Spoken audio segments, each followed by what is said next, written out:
Buenos días con el público presente de Polemos. También agradecemos la presencia del doctor Levitsky. Él es politólogo y profesor titular en las asignaturas de Government and Social Studies en Harvard University. Y su carrera se ha especializado en América Latina. Un experto que realmente conoce a profundidad la política latinoamericana y en especial la peruana. ¿Qué tal, profesor Levitsky? ¿Cómo se encuentra?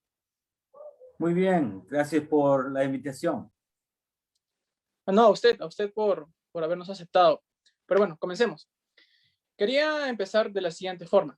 Según el conteo al 100% de actas procesadas de la Oficina Nacional de Procesos Electorales, la OMPE, bueno, ha concluido que se tiene como virtual presidente al profesor Pedro Castillo, un personaje totalmente ajeno a la escena política hace solo unos meses. Pero ahora que ha ganado, ¿cuál es el significado de su triunfo en un país tan dividido? ¿Qué implica que el profesor de un distrito de la Sierra Profunda sea el presidente del Bicentenario, que no es poca cosa? ¿Podemos hablar de la reivindicación histórica de un sector constantemente olvidado? Bueno, es complicado. Primero, no diría, bueno, ahora, hoy en día, el Perú está muy dividido. No creo que la elección, volviendo a la primera vuelta, me parece que el tema principal o la característica principal de la primera vuelta no fue división del país, sino fragmentación, tremenda fragmentación. Castillo gana 15-16% del voto emitido, que no es nada, o sea, es cuarto lugar en otros países. Y Keiko Fujimori mucho menos. O sea, por eso me parece un poco exagerado decir que Castillo representa todo el pueblo olvidado, marginado. No, ganó una elección súper fragmentado, en un contexto en lo cual hay mucho descontento público, hay mucho descontento con el status quo, mucho descontento con la élite política y tecnocrática, y donde, no por la primera vez, los outsiders tienen una ventaja, ¿no? Siendo alguien que viene de fuera de San Isidro, de fuera de la élite establecido, en el Perú desde 1990, te da una ventaja. Y Castillo pudo ser ese outsider. Repito, sacó 15% del voto emitido en la primera vuelta. No es una gran mayoría ni nada, pero sí tuvo la ventaja de ser un outsider. Y creo que le ganó a Keiko al final de cuentas, porque Keiko, después de 15 años de la política, para mucha gente representaba la élite corrupta. Claro, Entonces, justamente. okay. Bueno, dos cosas más sobre eso. Por un lado, es extraordinario la elección de Castillo. Que un profesor provincial que ni siquiera pudo ser elegido alcalde de su pueblo, que no tienen ningún lazo o conexión con el establishment, que alguien como Pedro Castillo pudiera ganar una elección presidencial es algo muy democrático, muy democrático. Hay pocos países en el mundo en lo cual alguien como Pedro Castillo podría llegar a la presidencia. En Estados Unidos, imposible. Y muchos países de América Latina, imposible. Ahora, al mismo tiempo, de repente no llega a la presidencia, ¿no? Su elección ha generado una reacción autoritaria bien fuerte que no sabemos, podría terminar en un golpe de Estado antes de julio. Así que lo digo con cierto matices, ¿no? Parece, por un lado, es un evento súper democrático, que un outsider sí podría llegar a la presidencia, pero también ese mismo evento está generando una reacción que amenaza la democracia. Claro, claro, profesor. Justamente usted ha mencionado a las élites y quería preguntarle, ¿cómo analizaría el comportamiento de esta élite política que sin reparo alguno ha acusado sin fundamentos, en algunos casos, de terruqueo al profesor Castillo, ha sembrado el miedo y difundido información falsa, esto es importante, mediante una clase periodística que prácticamente se ha mostrado totalmente sumisa a los intereses de este establishment político que evidentemente está asustado, perturbado por un eventual gobierno del profesor Castillo. ¿Cómo analizaría este comportamiento? Bueno, lo describes bien. Perú, como muchos países de América Latina, sigue siendo un país muy inegalitario, en lo cual hay una élite no muy grande, no muy representativa, no muy inclusiva, no muy accesible, concentrado en Lima. Que, bueno, hay dos temores. Por uno, hay en varios países de América Latina el resurgimiento de esa onda, de esa histeria anticomunista. La verdad, no sé de dónde viene la palabra comunista, porque no hay comunismo en ningún lado en América Latina. O sea, chavismo, ok, entiendo. Autoritarismo de izquierda, ok, entiendo. Pero comunismo, ¿dónde hay comunismo? No hay ninguna posibilidad de comunismo en Perú, ni siquiera hay comunismo en Cuba. Bueno, se puede decir que hay comunismo en Cuba, pero la posibilidad de establecer comunismo es cero. Pero hay un temor de la izquierda muy grande en toda América Latina. En Perú es especialmente fuerte, hay cierta alergia muy fuerte hacia la izquierda por razones entendibles, ¿no?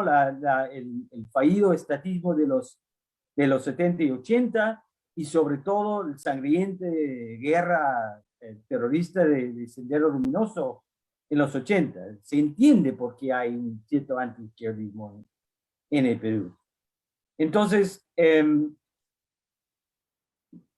una sociedad desigual, que haya temor de la izquierda es normal. Creo que no es solamente eso. Creo que el hecho de que Castillo es provinciano, mestizo, viene totalmente por afuera del establishment, también le da mucho miedo a la élite. O sea, no es solamente anti-izquierdismo, también hay un elemento eh, de, ¿Racismo? de ¿Discriminación? clasismo y de racismo, ¿no? Uh-huh. Claro, sí, es algo que se ha estado repitiendo constantemente durante estos días. Ahora bien, corresponde hablar de la otra protagonista de esta elección bastante controversial, Keiko Fujimori. Su comportamiento de ella y el de su partido ha sido peligroso, por decirlo menos, y dan a entender que no respetan las reglas democráticas. Habiendo dicho esto, encuentra paralelismos entre ella y Donald Trump. Y por otro lado, en caso fracase su estrategia de deslegitimación de este proceso electoral, ¿considera que podrá ser el final del Fujimorismo de una vez por todas o todavía tiene un gran potencial por adelante? Buenas preguntas. Mira, lo que están haciendo no solamente Fujimori, sino todo el establishment peruano, todos los que apoyan, todos los aliados de Fujimori, es una copia, es sacado del guión de Trump. O sea, inventar una fraude y buscar revertir los resultados de la elección basado sin evidencia de fraude me parece una copia casi directa de Trump. Entre Keiko y Trump no veo muchos paralelos, salvo que los dos tienen instintos autoritarios, ninguno de los dos está comprometido ni mínimamente con las reglas del juego de la democracia liberal. pero Trump es un populista y muy narcisista. Keiko es una camaleón. Ella es uno de los políticos más pragmáticos y flexibles que he visto. Si le toca ser pro mercado un día, está. Si le toca prometer gastar no sé cuánta plata en los pobres porque quiere ganarle a Castillo en la segunda vuelta, no hay problema. Si le toca ser liberal en Harvard, feliz de hacerlo. Si le toca ser ultra conservador 2 semanas después en Lima, feliz de hacerlo. Es una pragmática ultranza. Y creo que a través de los años ha ido perdiendo credibilidad porque no se puede andar cambiando tu discurso cada mes. Terminas perdiendo credibilidad y tiene mucho menos credibilidad en muchos sectores que hace 10 años. El Fujimorismo, creo que si Fujimorismo pierde, podría ser básicamente el final del Fujimorismo. Sí. Yo no creo que Fujimori sigue siendo la política más impopular de todo Perú. Con la muerte de Alan García, ella se convirtió en la política menos popular en todo el país. Llegó a la segunda vuelta por la fragmentación, casi gana la segunda vuelta porque se enfrenta con un candidato muy débil, que es Castillo. Pero es muy impopular. Y si termina perdiendo, yo veo muy posible que, primero, podría terminar la cárcel, podría terminar el exilio, o por lo menos podría terminar jubilándose de la política. Y no creo que el Fujimorismo como tal, no creo que Kenji quiera seguir la política, no creo que Marta Chávez siga liderando el partido, no veo mucho futuro en mediano plazo. Ahora, hay otros variantes, hay muchos sectores de derecha de una ideología muy parecido al Fujimorismo. El Perú tiene una derecha iliberal, una derecha antiliberal, que el espacio antiliberal de derecha fue llenado por el fujimorismo por mucho tiempo. Yo creo que el fujimorismo puede achicarse, pero ese espacio sigue.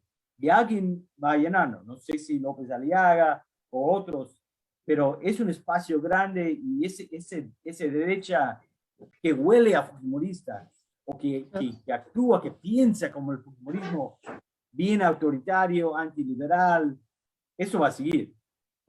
No desaparece para nada. Tiene razón.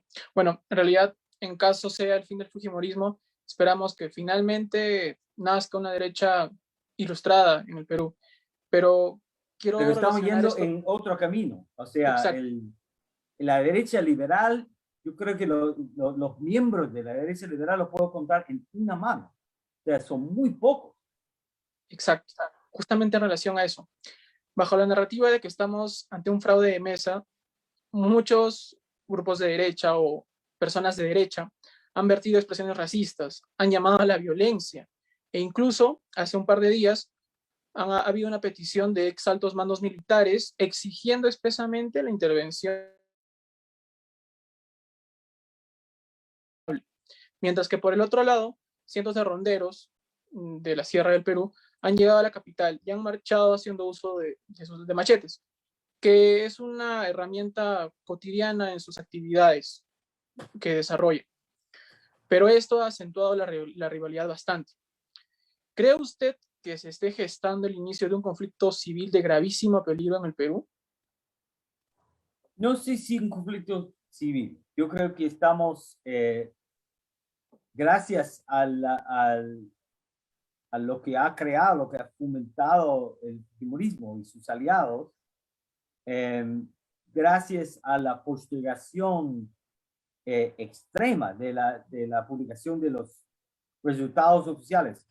Eso, cada día que no haya resultado oficial, crece la incertidumbre, crece la polarización, crece la sensación de caos. Y en este contexto de incertidumbre, polarización y caos, existe la posibilidad cada vez mayor de un conflicto de violencia, ¿no? Ya tenemos protestas fuera de las oficinas de las autoridades electorales, protestas en contra, fuera de las casas de ciertas figuras, movilización de los dos lados, que cada día que sigue la crisis sin resolución, crece la posibilidad de violencia. Y violencia,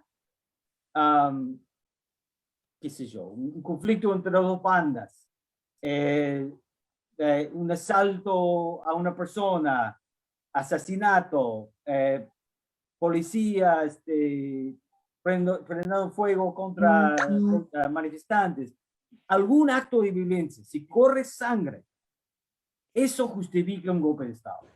Eso es lo que me da miedo.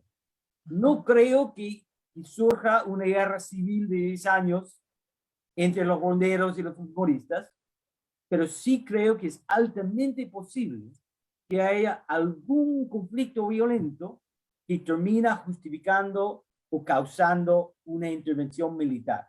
Y los militares podrían usar la violencia, usar un conflicto para justificar algún tipo de golpe. Eso creo que es muy posible. Y creo que es el más débil en ese conflicto es Castillo. Es Castillo que va, si hay un conflicto, si hay una intervención militar, el perdedor es Castillo. Y por eso creo que los que apoyan a Castillo están equivocándose en movilizar, están haciendo más probable un golpe. Yo creo que los ronderos no deberían estar en Lima. Entendido, profesor Levitsky, sí, eso es una apreciación interesante. Finalmente, ante la amenaza de un gobierno autoritario por parte de Perú Libre, es importante que Pedro Castillo modere su discurso y tienda alianzas, mientras que la oposición debe ser una responsable y que sobre todo reconozca los errores cometidos y que también ya no defienda a ultranza esta política económica mercantilista, no del libre mercado, que es totalmente diferente. ¿Considera usted que esto será posible? Y en caso eso no se logre, ¿qué escenarios le esperan al Perú en los próximos 5 años? Mira, siempre es posible. Mi estimado amigo Alberto Vergara propuso hace unos meses en una columna una especie de tregua entre el nuevo presidente y el Congreso, ¿no? No resuelvo y tú no vacas. Y algún tipo de tregua así sería muy importante. Es posible. Y hay muchos políticos peruanos en los dos lados que apoyaría eso. No es muy probable. El nivel de polarización, el nivel de miedo, el nivel de histeria de los dos lados es tan alto que creo que lo más probable es un conflicto de poderes muy fuerte en los meses y años que vienen. Si Castillo llega a la presidencia, estoy de acuerdo, es muy importante sería muy importante para la democracia que rompa con Cerrón, que esté muy claro que no pretende esquivar las reglas del juego democráticos, pero aún así, la oposición va a tener mucho miedo de Castillo, y con cierta razón, ¿no? Hasta ahora no ha roto con Cerrón. Entonces, ellos cuando ven Castillo, la razón por la cual están empujando, apoyando un golpe de Estado, lo ven como un Maduro, un Chávez, un Correa, una amenaza autoritaria. Entonces, y lo van a ver así. Castillo, con muchísima razón, va a ver la derecha en el Congreso como golpista, como un sector que quiere tumbarlo y acabar con su presidencia. Entonces, va a ser un poco como la relación entre Fujimori y el Congreso entre 1990 y 1992, pero mucho peor, más polarizado que esa época. Ahí hubo mucha desconfianza entre los dos lados. Fujimori estaba convencido que el Congreso quería bajarlo. El Congreso estaba convencido de que Fujimori era un autoritario y los dos, y se escaló el conflicto hasta que Fujimori mató al Congreso. Algo parecido es muy probable en el gobierno de Castillo, pero el nivel de incertidumbre, el nivel de histeria, el nivel de desconfianza es aún mayor que hace 30 años. Excelente, profesor Levitsky. Y con esto ya para concluir, precisamente en aras de tender alianzas o tender puentes de diálogo entre ambas partes, ¿cuáles serían sus breves palabras tanto para el grupo que representa Castillo, la izquierda, bueno, moderada, la izquierda ahora radical que también están juntas, y también a la oposición de derechas? ¿Cuáles serían sus consejos y sus palabras para evitar que este conflicto sea peor que el de hace 30 años? Buena pregunta. Sí, si tuviera la respuesta, tendría un salario mucho más alto. Castillo,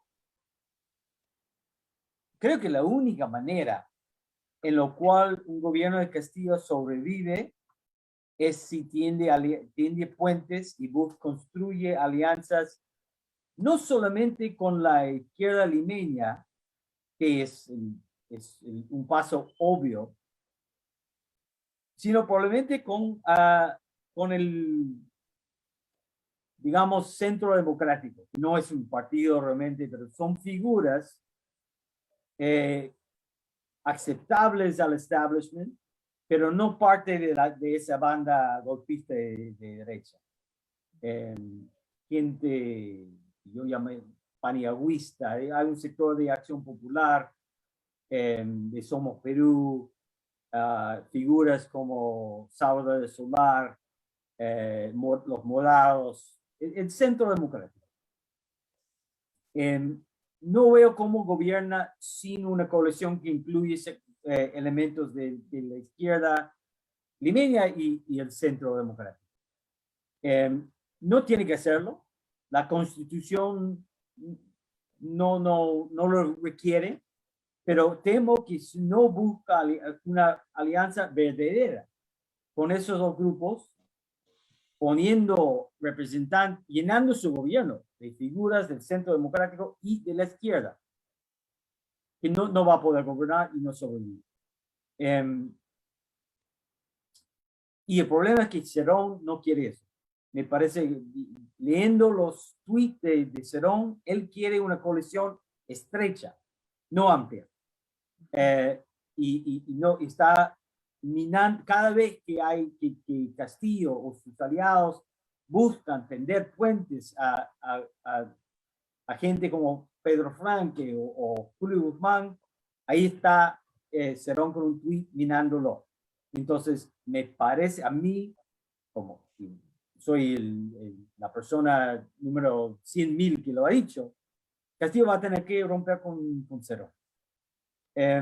La derecha, si quiere que la democracia siga, algo que no sé si es cierto, va a tener que actuar con cierta paciencia. O sea, tiene que saber que Castillo es débil, que Castillo no tiene la capacidad hoy en día de seguir el camino chavista, no tiene mayoría en el Congreso, no tiene amigos en el Poder Judicial, no tiene muchos amigos en las Fuerzas Armadas, tiene los empresarios y los medios en contra, y tampoco es muy popular.